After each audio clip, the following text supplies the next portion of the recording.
The anthropological study of religion may be very different from your previous experiences with religion. You should recall from the beginning of class that anthropologists start from the individual and the community and only then work up to the larger picture. Thus, anthropologists are less interested in the big religions and their tenets of faith, in effect, the beliefs of Christianity, Islam, Judaism, Hinduism, Buddhism, etc. Instead, they are more interested in the day-to-day practice of religion, how it impacts people's lives. Anthropology is also not interested in questions regarding the ultimate truth or falsity of any religion. Ken Guest put it very well when he wrote, quote, "We understand that religious worlds are real, meaningful, and powerful to those who live in them."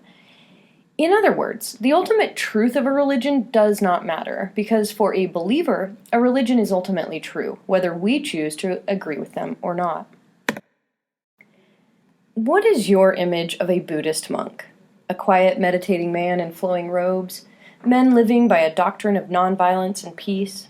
Men who refuse to eat meat due to the violence of killing animals for food? What about leading protests and marching in the streets to overthrow a government? In 2007, thousands of monks took to the streets of Myanmar's capital city. For decades, the country had endured a violent and repressive military government. In 2007, the government raised fuel prices by 500%. The cost of fuel can have a profound effect on an economy.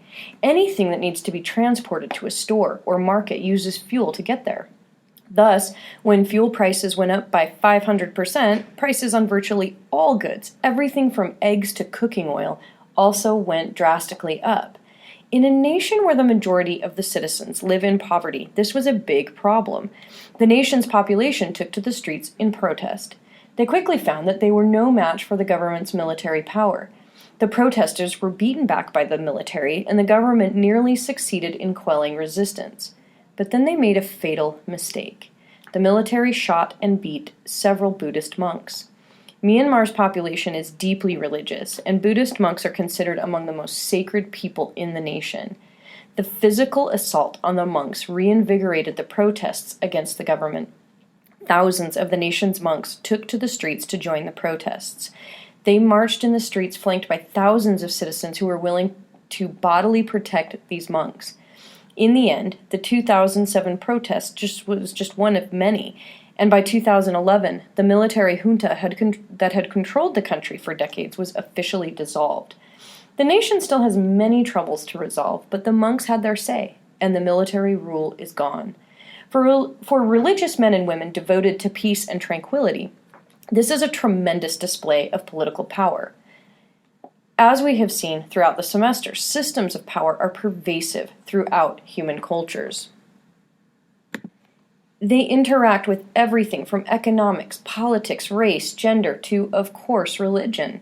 While monks do not typically seek to overthrow governments around the world, religion nevertheless is an extremely powerful influence on people and their daily lives. It is one of the primary sources we use to define morality. It dictates daily activities in the form of rituals and worship. It often informs what we think of as a proper and moral life. As we move forward, we will explore the role of religion in power. However, it's important to remember from the beginning that religious systems have a great deal of power in most cultures around the world. Over the course of this lecture, we will be asking several questions from the chapter about religion, including what is religion? What tools do anthropologists use to understand how religion works? In what ways is religion both a system of meaning and a system of power? And how is globalization changing religion? What is religion? Religions and religious expressions are extremely diverse around the world. While they have some things in common, it often seems easier to identify their differences than their similarities. As a result, coming up with a definition for religion is extremely difficult. At the same time, you all have an intrinsic idea of what I mean by the term religion. Let's step back and look at how anthropologists have attempted to define religion. Seeking a working definition. Anthropologists are less interested in the specific doctrines found in any religion than they are with how that religion affects people and their lives. Thus, Anthropologists approach religion from a perspective of practice. That is, what does it mean to practice a religion rather than necessarily adhere to or believe in a particular religion? From this perspective, anthropologists have identified 7 core elements to religious belief and practice around the world. 1. A belief in powers or deities whose abilities transcend the natural world. In effect, a belief in some form of supernatural power. 2. Myths and stories about the meaning and purpose of life. These myths also often cover how life originated and the role of humans in the universe. 3. A set of ritual activities that reinforce or instill these collective beliefs. This can include acts like private prayer, worship services, ceremonies, etc.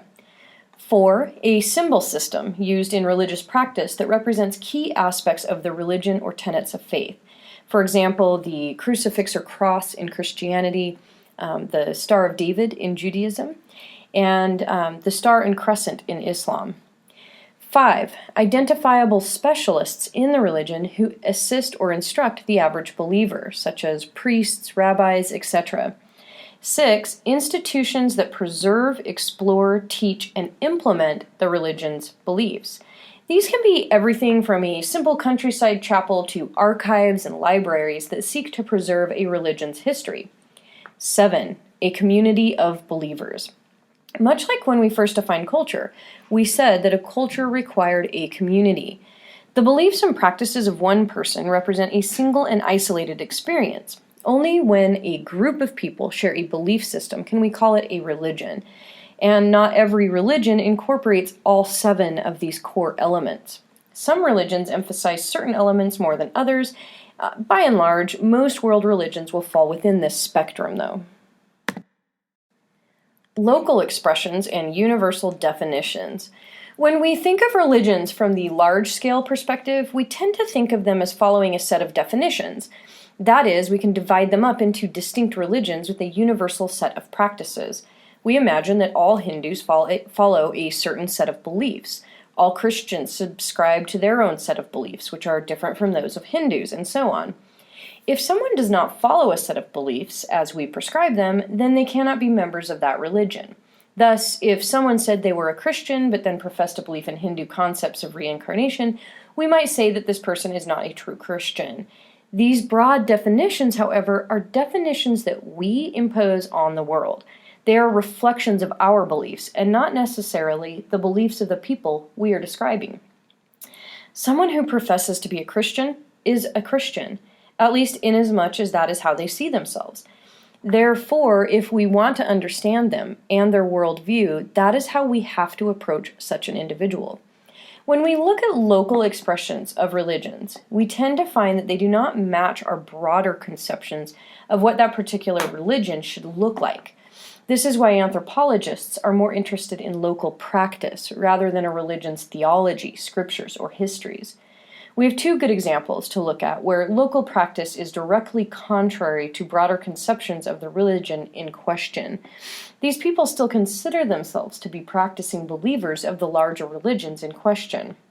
One is in northern India, where there is a shrine to the Muslim saint Hussein Tekri.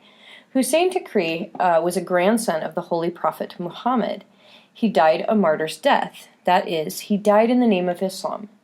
Shrines to holy people are not uncommon in many religions, but this shrine is said to be possessed of healing powers. Pilgrims come to the shrine from all over India to seek its powers. Those suffering from illness as well as financial ruin come to the shrine seeking to be cleansed or cured by the shrine's power. Such healing shrines are not widely accepted as real by many followers of Islam, and some suggest that they are sacrilegious, that is, contrary to Islamic doctrine. Nevertheless, the practice not only survives, but thrives at the local level. Another interesting factor about the shrine of Hussein Tekri is that it draws many non-Muslims, despite the fact that the shrine is specifically dedicated to the Islamic religion. Many people who self-identify as Hindu, Sikh, or Jain also come to the shrine seeking its powers. This kind of blending of different religious faiths is actually quite common, but it does not fit those overarching definitions of what it means to be Muslim or Hindu. What tools do anthropologists use to understand how religion works? For this section, we want to look at a number of influential thinkers and theories about religion. We will talk about some scholars we've seen before and some that will be new. Just like many other disciplines, the way in which anthropologists approach a topic is heavily influenced by prominent or especially persuasive scholars. These theories affect the way many subsequent generations of scholars have approached religion. Thus, we have to work our way back to the beginning in order to understand the way in which anthropologists approach religion. Beginning with Émile Durkheim. Émile Durkheim was a famous French sociologist who lived in the latter half of the 19th century. His work has been highly influential for both sociology and anthropology. It includes many famous books, including Elementary Forms of Religious Life. Durkheim thought that if he studied the religion of a small and simple culture, for example, a culture organized as a band, that he could learn more about the early forms of human religion. Today, this approach would be considered, or at least challenged, as being racially charged. That is, he was presuming simple cultures are primitive. But Durkheim went forth with his study and picked a group of Australian Aborigines. While anthropologists today would say that Durkheim did not actually get back to an original human religion, his method of analyzing religion still had a profound impact on anthropology as a discipline. In an attempt to define religion, Durkheim focused on the opposing concepts of sacred and profane. By sacred, he meant those practices, people, or objects that are considered holy by a religion. The term profane was used to refer to unholy practices, people, or objects. This concept comes out in Durkheim's attempt to define religion. He stated that religion is, quote, a unified system of beliefs and practices relative to sacred things, end quote.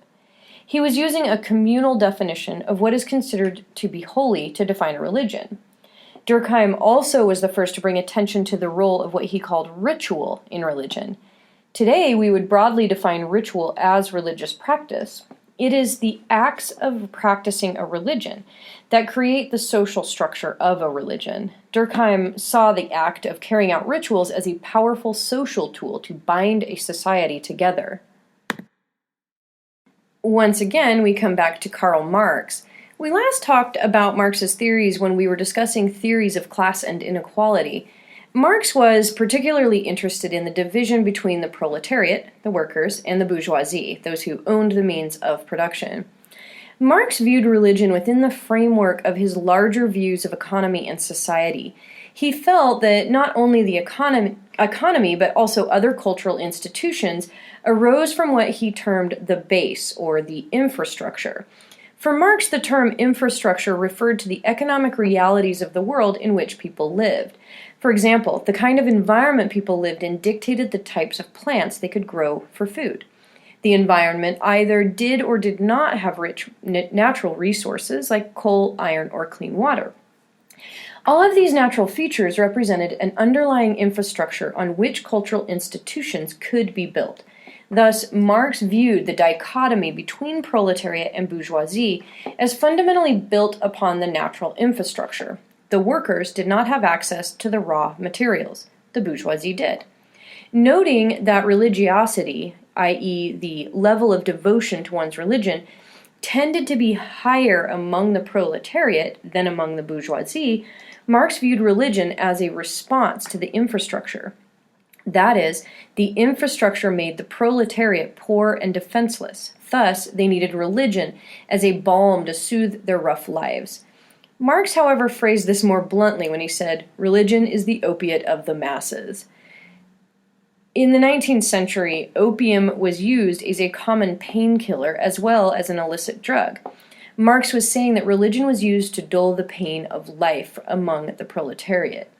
The full quote goes on to say that it is the, quote, sigh of the oppressed. It gives a sense of consolation. Marx's views on religion were particularly influential on the famous anthropologist Marvin Harris. In his book, Cows, Pigs, Wars, and Witches, Harris explored Marx's idea that the infrastructure creates social institutions. That is, that your environment affects the way in which your culture develops. Harris used this idea to ask specific questions about religion. For example, why are cows sacred in Hinduism? Hindus practice vegetarianism as part of their religious rituals in general, holding that it is profane to eat meat. But in particular, they elevate cows to a sacred status. Even in times of great famine, cows are found wandering through Hindu villages without hindrance, despite the fact that they could be a simple and easy food source that could save a family from starvation. Harris asked, how could a religious prescription be so strong as to let a family starve? Sticking with an infrastructure-style argument, Harris looked at the economic value of a cow. In the short term, a cow can be eaten as food. There is a specific food value involved, but once eaten, the cow is gone and cannot provide any more for a family. A living cow, however, can give birth to more cows, which can be used as beasts of burden. Harris noted that the ox was the work engine of Indian agriculture. Farmers used oxen to plow their fields for planting, to haul carts of that food during harvest time, and to haul goods to market for trade. A farmer without living oxen was at a considerable disadvantage. Living cows also produce manure, which can be a powerful fertilizer for agricultural fields. Again, if a farmer has no cows, they cannot fertilize their fields. Harris suggested that the prohibition against eating cows came about based on an analysis of relative economic benefits. A cow could be eaten in the short term, but would leave a family hungry next week. Whereas, if cows were maintained alive, they could be used to plow and fertilize fields, thus keeping a family in food year-round. Harris's approach to culture became known as cultural materialism. Those anthropologists who favor cultural materialism suggest that the infrastructure or base environment dictates cultural decisions. Another name we've seen before is Max Weber. Weber was also an influential economic scholar who gave us the ideas of prestige and life chances when we were talking about class and inequality.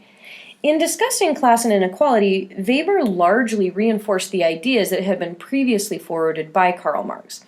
But when we look at religion, Weber held very different ideas from Marx.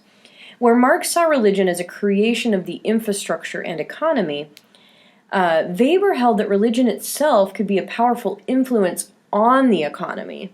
Weber came to his views on religion via his analysis of the European economy. Specifically, Weber was interested in the rise and development of capitalism in 19th century Europe. By Weber's analysis, rudimentary forms of capitalism had developed in many parts of the world centuries before they had appeared in Europe.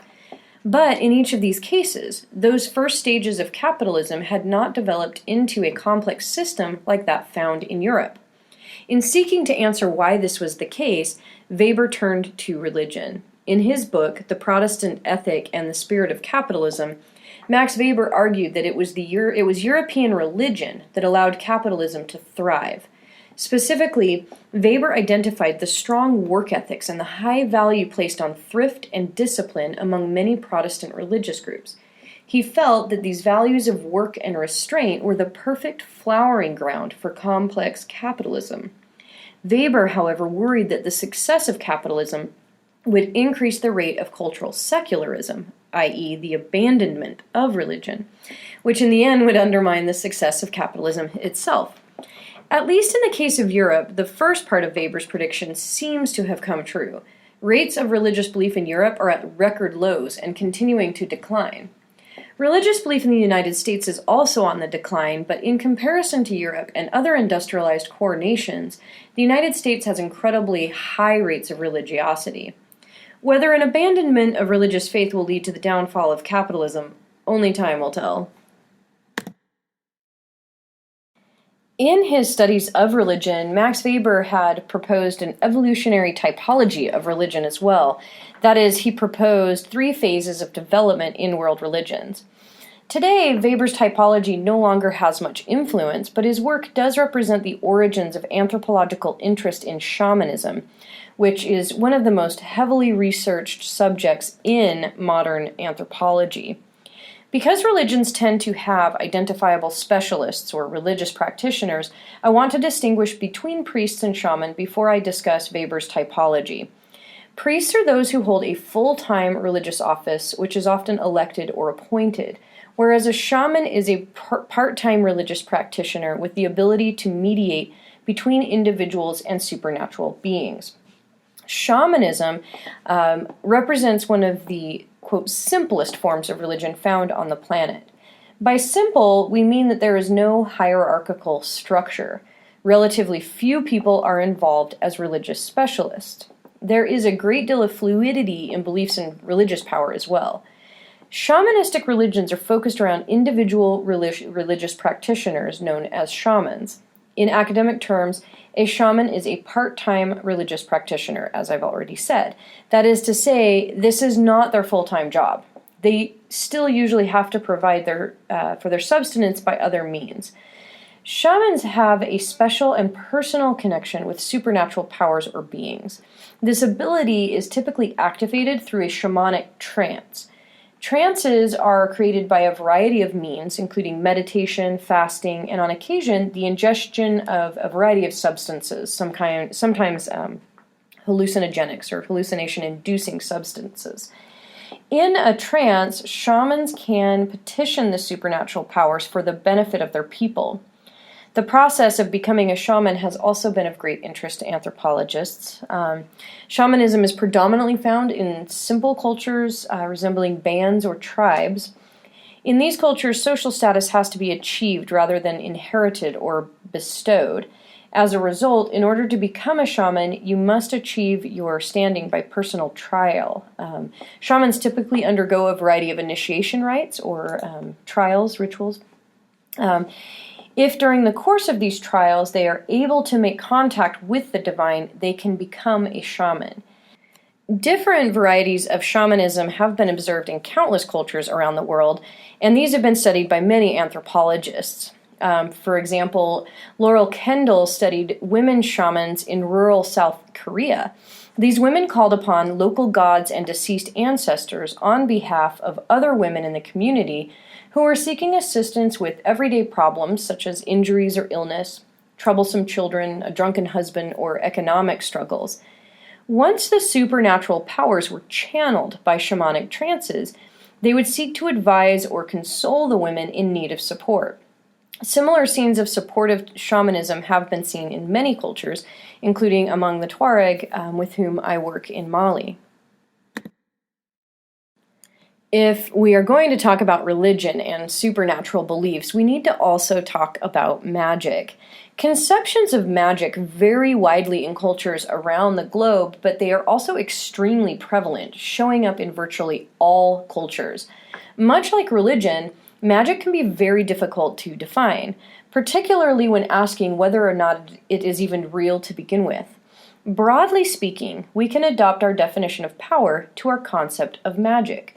We've defined power as the ability to bring about change through action or influence. We can think of magic as the ability to bring about change through supernatural action or supernatural influence. How this supernatural power is used or wielded varies drastically among different cultures, but power is the primary topic. Many anthropologists have studied magic over the years. We will look at 3 prominent examples and then examine just what we think of magic ourselves. We have looked several times at the work of Evans Pritchard among the Nuer in Sudan. This time, we want to look at his work with the Central African cultural group, the Azande. After his time with the Azande, Evans Pritchard published his ethnography, Witchcraft, Oracles, and Magic Among the Azande. In his ethnography, Evans Pritchard sought to overturn Western pejorative concepts of magic and witchcraft. That is, he sought to overturn the idea that magic was an irrational act practiced by simple-minded natives.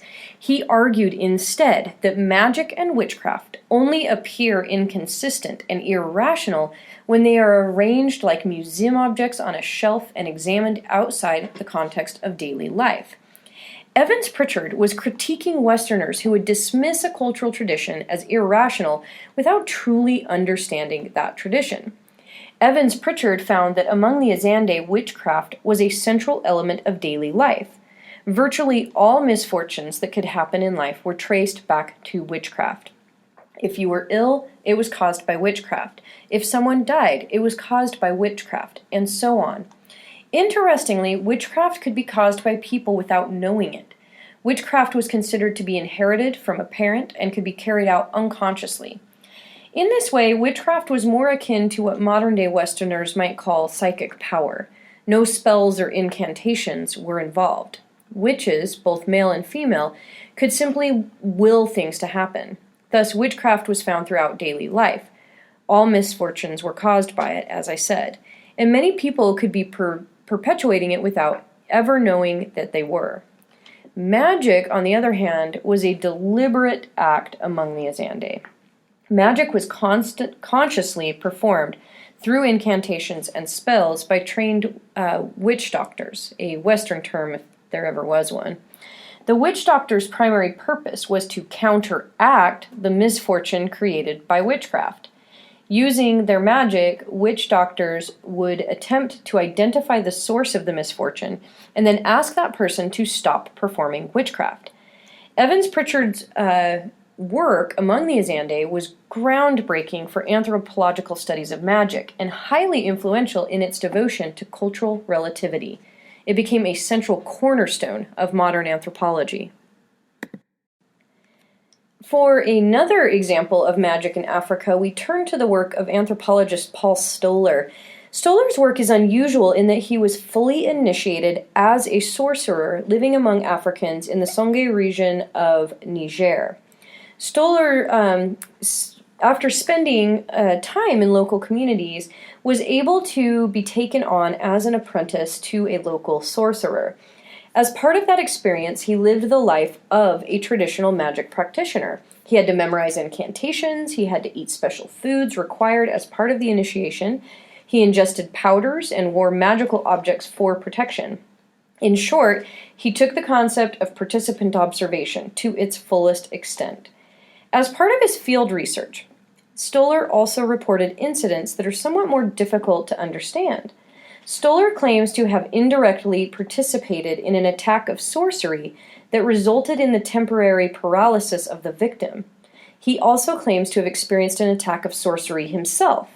He reported that a powerful village sorceress attacked him with spirits, which caused him to experience debilitating physical effects. After this event, he left the field and returned home. You may recall from the beginning of the chapter that Ken Guest stated that anthropologists, quote, understand that religious worlds are real, meaningful, and powerful to those who live in them. Thus, it is not our place to judge a religion or an act of magic as real or unreal, but instead to understand that it is real to the person who experiences it. We might ask what happened with Stoller during his fieldwork. Did he become a believer? Was the magic real? Or was it real because he was a believer? We have one final example of magical beliefs, but this time we are not looking at traditional culture in remote parts of Africa. This time we're talking about professional baseball players in the United States of America as studied by George Gemelch. Baseball players are notorious for their superstitious beliefs. If they win 3 games without washing their socks, then their socks are never washed again.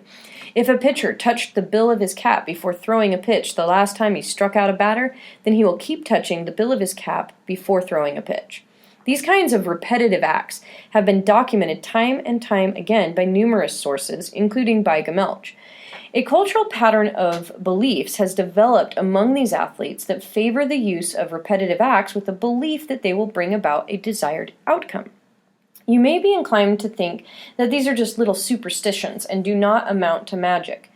But if you recall, our definition of magic was the ability to bring about change through supernatural action or supernatural influence. Baseball players carry out these acts of repetitive magic with the specific intent to make a change through these actions. Thus, magic is alive and well in the modern United States, and it is practiced by culturally prominent individuals. With all of our examples of magic in mind, do you believe in magic? In what ways is religion both a system of meaning and a system of power? In his essay, Religion as a Cultural System, anthropologist Clifford Geertz explored the roles of symbols in religion. Essentially, Geertz argued that religious symbols carried deep levels of meaning that helped to create reality for religious practitioners. The interaction with religious symbols on a regular basis reminds believers of the reality of their religion. Thus, belief and meaning are constantly reinforced and created. Take, for example, the ritual of communion within Christianity. The act of eating bread and drinking wine carries incredibly deep meanings for Christians. The objects themselves symbolize the body and blood of Jesus Christ. Thus, they symbolize the divine. But more than that, the bread and wine represent the sacrifice made by Jesus Christ when he allowed himself to be crucified by the Romans. For Christians, this is an incredibly powerful act, whereby their prophet and the divine Son of God offered himself as a sacrifice for the benefit of all humanity. Imagine you knew nothing about Christianity and you saw someone eating bread and drinking wine. Would you even think twice about it? Could you imagine that such a simple act would have such deep significance? For Geertz, the meaning of these symbols, as well as these symbolic acts, create the cultural system of religion.